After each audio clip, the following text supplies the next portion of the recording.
അവയവക്കടത്ത് കേസിൽ സ്വകാര്യ ആശുപത്രികളെ കുരുക്കി രേഖകളും ഡിജിറ്റൽ ഡിവൈസുകളും. കേസിലെ മുഖ്യ കണ്ണി മുഹമ്മദ് നജീബിൽ നിന്നും പിടിച്ചെടുത്തതിൽ നിയമവിരുദ്ധമായി കൾട്രാസ് മെഡിക്കൽ ടൂറിസവുമായി ഒപ്പുവെച്ച കരാറുകളുമുണ്ട്. ദാതാക്കളായത് ഏജന്റിലെ കമ്മീഷൻ വ്യവസ്ഥകളാണ് കരാറിലുള്ളത്. രേഷ്മ ബാബു കൊച്ചിയിൽ നിന്നും ചേരുന്നു. രേഷ്മ, എന്താണ് വിശദാംശങ്ങൾ? പറ. അവയവ കച്ചവട റാക്കറ്റുകളുമായിട്ട് ബന്ധമുള്ള സ്വകാര്യ ആശുപത്രികൾ ഏജന്റുമാർക്കായിട്ട് കമ്മീഷൻ ഇടപാടുകൾ അതുമായി ബന്ധപ്പെട്ട ധാരണകൾ ഉണ്ടാക്കിയിരുന്നു. ഇതിനായി ഇരുവർക്കുമിടയിൽ കരാറുകൾ ഉണ്ടായിരുന്നു. ഈ കരാർ രേഖകളാണ് ഈഡി പിടിച്ചെടുത്തിട്ടുള്ളത്. ഈ മുഹമ്മദ് നജീബ് എന്ന് പറയുന്നത് ഇതിന്റെ മുഖ്യ കണ്ണിയാണ്.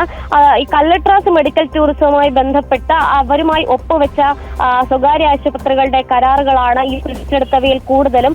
ദാതാക്കളെ എത്തിച്ചു കഴിഞ്ഞാൽ ഏജന്റിനുള്ള കമ്മീഷൻ എത്രയാണ്, ഇത് ഉൾപ്പെടെയുള്ള വ്യവസ്ഥകൾ ഈ കരാറിലുണ്ട്. എന്തായാലും ഈ പിടിച്ചെടുത്ത രേഖകളും അതോടൊപ്പം തന്നെ ഈ ഡിജിറ്റൽ ഉപകരണങ്ങളുമുണ്ട്. അത് മുൻനിർത്തിക്കൊണ്ടുള്ള ചോദ്യം ചെയ്യലാണ് ഇനി ഈയിടെ മുന്നോട്ട് കൊണ്ടുപോകുക. സ്വകാര്യ ആശുപത്രികളിലെ ഡോക്ടർമാരെ കഴിഞ്ഞ ദിവസം ചോദ്യം ചെയ്തിരുന്നു. അവരെ വീണ്ടും ചോദ്യം ചെയ്തുകൊണ്ടുള്ള നടപടികളിലേക്ക് ഈഡി കടക്കും. ഈ ആഴ്ച വീണ്ടും ചോദ്യം ചെയ്യലിനായിട്ട് സ്വകാര്യ ആശുപത്രികളിലെ ചില ഡോക്ടർമാരെ കൂടി വിളിക്കുമെന്നാണ് വിവരം.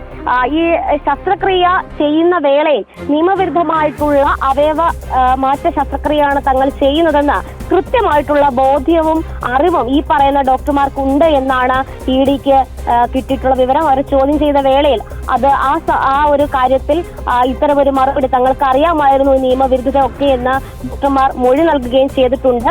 ഈ സ്വകാര്യ ആശുപത്രികൾ ഏത് വിധത്തിലാണ് അവയവമാറ്റ ശസ്ത്രക്രിയ നടത്തിയത്, അതിൽ നിന്ന് ലഭിച്ച പണം എത്രത്തോളമുണ്ട്, ആ സാമ്പത്തിക നേട്ടങ്ങൾ എങ്ങനെയാണ്, പണം ആരുടെയെല്ലാം കൈകളിലെത്തി, ഇതുൾപ്പെടെയുള്ള സമഗ്രമായിട്ടുള്ള അന്വേഷണത്തിലേക്ക് ഈഡി കടക്കുകയാണ്. എന്തായാലും കൂടുതൽ ചോദ്യം ചെയ്യലുകൾ ഉണ്ടാകുന്ന വേളയിൽ നേരത്തെ ഈ പിടിച്ചെടുത്തിട്ടുള്ള രേഖകൾ അത് മുൻനിർത്തിക്കൊണ്ടുള്ള ചോദ്യങ്ങളായിരിക്കും ഉന്നയിക്കുക. മാത്രമല്ല ഈ സ്വകാര്യ ആശുപത്രി മാനേജ്മെന്റും അതോടൊപ്പം രേഷ്മ വ്യക്തമാണ്. രേഷ്മ ബാബുവാണ് കൊച്ചിയിൽ നിന്നും വിശദാംശങ്ങൾ നൽകിയത്.